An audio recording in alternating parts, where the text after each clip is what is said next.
আজকের অর্থনীতির দুনিয়ায় শুনবেন ভারতীয় অর্থনীতিতে মেক ইন ইন্ডিয়ার গুরুত্ব এই বিষয়ে আলোচনা। অংশগ্রহণ করছেন অধ্যাপক ডক্টর দিব্যজিৎ মুখোপাধ্যায় এবং অধ্যাপক ডক্টর তাপস কুমার ত্রিপাঠী। আজ শুনবেন আলোচনার প্রথম পর্ব। নমস্কার। আজ আমরা এমন একটি বিষয় নিয়ে আলোচনা করছি যা শুধু অর্থনীতির পাঠ্য বইয়ে সীমাবদ্ধ নয়, বরং ভারতের ভবিষ্যৎ, তার আত্মমর্যাদা ও আত্মনির্ভরতার সঙ্গে গভীরভাবে যুক্ত। আমাদের আজকের বিষয় ভারতীয় অর্থনীতিতে মেক ইন ইন্ডিয়ার গুরুত্ব। সত্যি, মেক ইন ইন্ডিয়া এমন একটি ধারণা যা অর্থনীতি, রাজনীতি, দর্শন, পাশাপাশি সংস্কৃতি এই চারটি স্তম্ভকে এক সূত্রে গেঁথে দেয়। আমি আলোচনা শুরু করতে চাই একেবারে মৌলিক প্রশ্ন দিয়ে। মেক ইন ইন্ডিয়া আসলে কি? এটি কি কেবল বিদেশি বিনিয়োগ টানার কৌশল, নাকি এর মধ্যে গভীরতর কোনো দার্শনিক অর্থ আছে? খুব গুরুত্বপূর্ণ প্রশ্ন। আমার মতে এই মেক ইন ইন্ডিয়া মূলত পলিটিক্যাল ইকোনমির একটি প্রকল্প। অর্থনীতিবিদ অ্যাডাম স্মিথ একবার বলেছিলেন, উৎপাদন জাতির সম্পদের উৎস। আমরা বলতে পারি মেক ইন ইন্ডিয়া এই তত্ত্বের মধ্যবর্তী জায়গায় দাঁড়িয়ে উৎপাদন বাড়ানো, কিন্তু জাতীয় স্বার্থকে সব সময় মাথায় রেখে। এখানে কিছু পরিসংখ্যান না বললে আলোচনা অসম্পূর্ণ থেকে যাবে। 2014 সালে ভারতের জিডিপিতে ম্যানুফ্যাকচারিং সেক্টরের অবদান ছিল প্রায় 15%। সরকার লক্ষ্য নিয়েছে এটাকে 25%-এ উন্নীত করার। বর্তমানে ভারতে প্রায় 100 মিলিয়নের বেশি মানুষ ম্যানুফ্যাকচারিং ও সংশ্লিষ্ট ক্ষেত্রে যুক্ত। মেক ইন ইন্ডিয়া সফল হলে এই সংখ্যা দ্বিগুণ হতে পারে। দেখবেন, আমরা যদি কর্মসংস্থানের দিকে তাকাই, ভারতে প্রতি বছর প্রায় 1 কোটি নতুন চাকরির প্রয়োজন। পরিষেবা খাত বা সার্ভিস সেক্টর একা এই চাপ নেওয়া প্রায় অসম্ভব। চীন বর্তমানে বিশ্বের কারখানা বলে পরিচিত। আপনারা দেখবেন তারা আজ দারিদ্র্য থেকে কতখানি বেরিয়ে আসতে পেরেছে। 1980 সালে চীনের দারিদ্র্যের হার ছিল 88%, আজ কমে তা 1%-এরও নিচে। আমি এখানে গান্ধীর কথা আনতে চাই। গান্ধী বলেছিলেন, গ্রামই ভারতের আত্মা। আচ্ছা, মেক ইন ইন্ডিয়া যদি গ্রামকে বাদ দিয়ে এগোয়, তাহলে কিন্তু গান্ধীয় দর্শনের বিরোধী হবে। একদম ঠিক। গান্ধীর চরকা ছিল প্রতীক, আবার উৎপাদনের গণতান্ত্রিকরণ। আজকের দিনে আমরা যে জায়গায় এসে বসে আছি, আমাদের অর্থনীতি অনেকখানি ডিপেন্ড করছে এমএসএমই, অর্থাৎ আমরা বলি মাইক্রো স্মল মিডিয়াম এন্টারপ্রাইজ বা ক্ষুদ্র ও মাঝারি শিল্প। ভারতে প্রায় 6.3 কোটি এমএসএমই ইউনিট আছে, যারা দেখবেন 11 কোটির বেশি মানুষকে কর্মসংস্থান দিয়ে আসছে। রপ্তানির প্রায় 45% অবদান রয়েছে এই এমএসএমই সেক্টরের। খুবই ইম্পর্টেন্ট কথা। আর আমি এখানে অমর্ত্য সেনের ক্যাপেবিলিটি অ্যাপ্রোচের কথা বলবো। উন্নয়ন মানে শুধু আয় নয়, ক্ষমতা বৃদ্ধি। মেক ইন ইন্ডিয়া যদি দক্ষতা, শিক্ষা ও প্রযুক্তিকে মানুষের নাগালে আনে, তবেই এটি প্রকৃত উন্নয়ন। এখানে ইটালিয়ান দার্শনিক অ্যান্টোনিও গ্রামশির কালচারাল হেগেমনি বা সাংস্কৃতিক আধিপত্যের তত্ত্ব খুবই প্রাসঙ্গিক।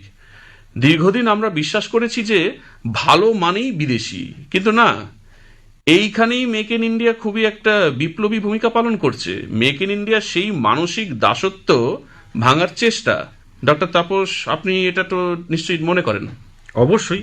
আজকাল আপনি দেখবেন ডিফেন্স সেক্টরের নাম বর্তমান সময়ে খুব আলোচনায় এসেছে। 2014 সালে ভারতের প্রতিরক্ষা আমদানির পরিমাণ ছিল প্রায় 70%। বর্তমানে সেই রপ্তানির পরিমাণ নেমে প্রায় 35 থেকে 40% এসেছে। শ্রোতা বন্ধুরা, আজকাল জানেন তেজাস আকাশ মিসাইল, আইএনএস বিক্রান্ত, এগুলো শুধু অস্ত্র নয়, এগুলো একদিকে যেমন অস্ত্র বলা হচ্ছে, অন্যদিকে অর্থনৈতিক সার্বভৌমত্ব হিসাবে পরিচিতি পেয়েছে। সেমিকন্ডাক্টর মিশনের কথা শুনেছেন? চিপ মানেই তো ক্ষমতা। হ্যাঁ, অবশ্যই 2020 সালের পরে বিশ্ব বুঝেছে চিপ মানেই ক্ষমতা।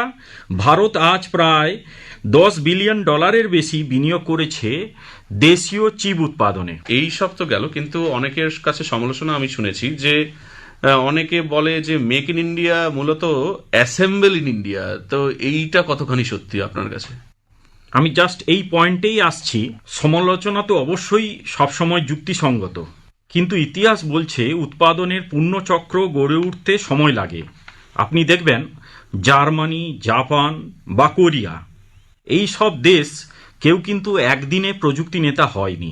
এই জন্যই আমি মনে করি যে মেক ইন ইন্ডিয়া প্রকল্পের মাধ্যমে দেশীয় ও বিদেশি বিনিয়োগ আকৃষ্ট হচ্ছে, যার ফলে বিভিন্ন শিল্পক্ষেত্রে উৎপাদন বৃদ্ধি পাচ্ছে এবং শিল্প পরিকাঠামোর উন্নয়ন হচ্ছে এবং এফডিআইও বৃদ্ধি পাচ্ছে। কি আপনি তো এটা মনে করবেন যে একটা ফরেন ডিরেক্ট ইনভেস্টমেন্ট এই মেক ইন ইন্ডিয়া প্রকল্পের জন্য এখানে আসছে, এবং এই প্রকল্প বিদেশি কোম্পানিগুলিকে ভারতে কারখানা স্থাপন ও উৎপাদনে উৎসাহিত করছে এবং সবথেকে গুরুত্বপূর্ণ কর্মসংস্থানের সুযোগ সৃষ্টি।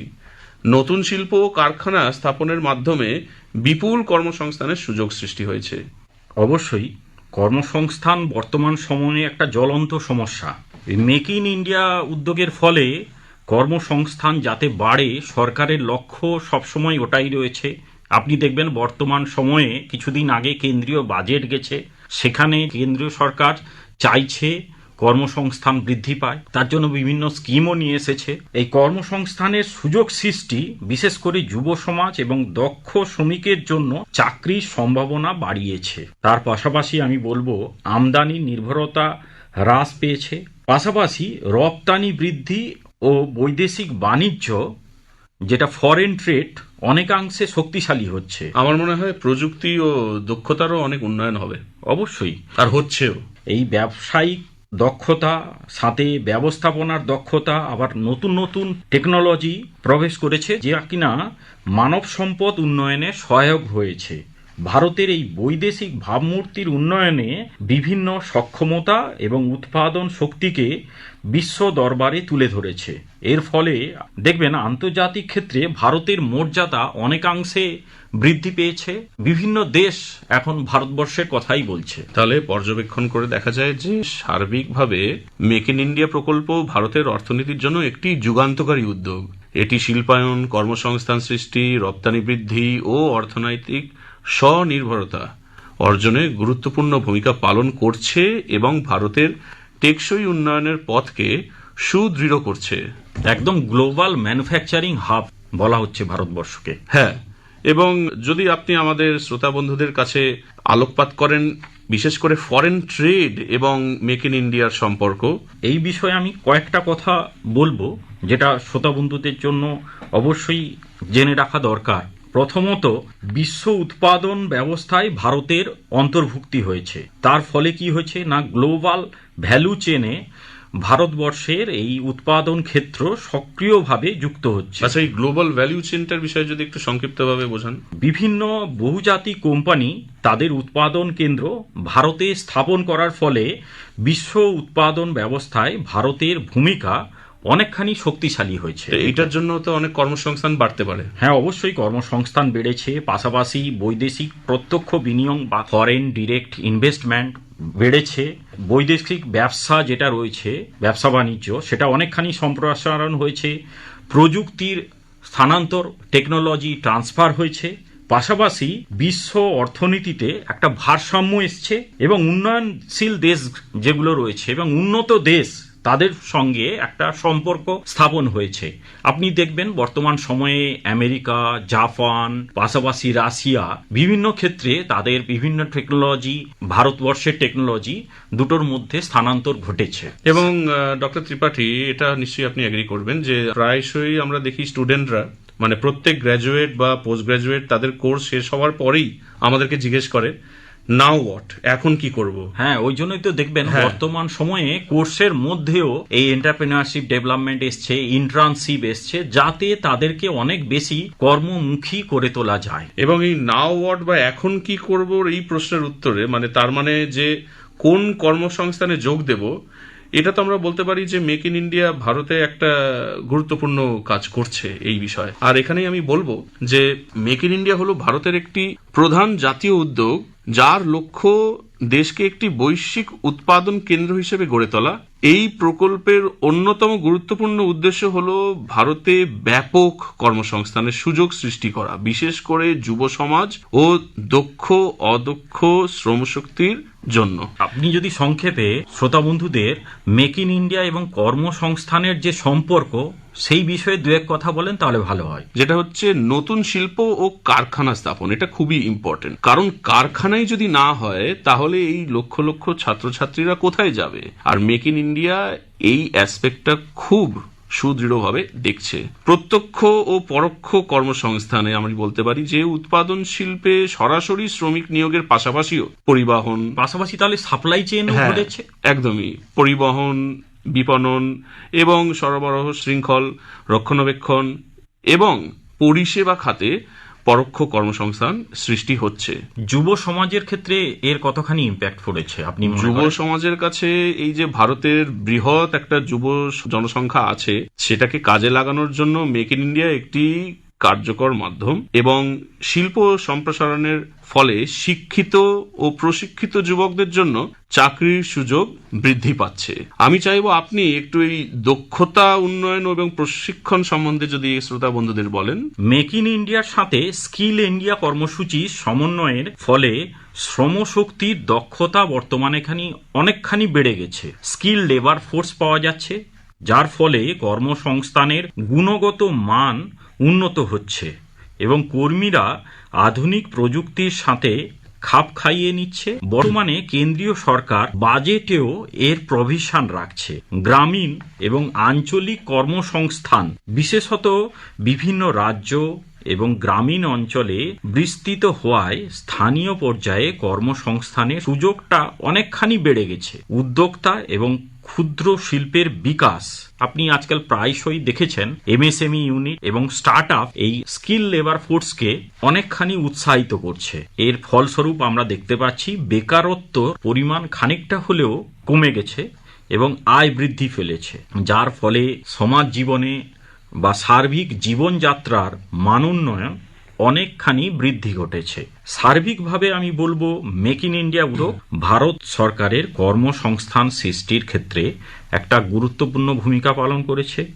শিল্পায়ন, বিশেষত দক্ষতা উন্নয়ন এবং বিনিয়োগ বৃদ্ধির মাধ্যমে এই প্রকল্প ভারতের যে হিউজ হিউম্যান ফোর্স বা মানব হিউম্যান সম্পদ, ক্যাপিটাল, যেটা অবশ্যই এই মানব সম্পদকে উৎপাদনশীল করে তুলেছে এবং টেকসই অর্থনৈতিক উন্নয়ন বা আজকাল যেটাকে বলা হয় সাস্টেনেবল ডেভেলপমেন্ট প্রকৃতপক্ষে হয়েছে। এতক্ষণ শুনলেন অর্থনীতির দুনিয়া। আজকের আলোচনার বিষয় ছিল ভারতীয় অর্থনীতিতে মেক ইন ইন্ডিয়ার গুরুত্ব। আজ শুনলেন আলোচনার প্রথম পর্ব। আলোচনায় অংশগ্রহণ করলেন অধ্যাপক ডক্টর দিব্যজিৎ মুখোপাধ্যায় এবং অধ্যাপক ডক্টর তাপস কুমার ত্রিপাঠী। এই আলোচনার দ্বিতীয় পর্ব শুনবেন আগামী মঙ্গলবার রাত 8:45 গীতাঞ্জলি প্রচার তরঙ্গে। অর্থনীতির দুনিয়া আজ এই পর্যন্ত।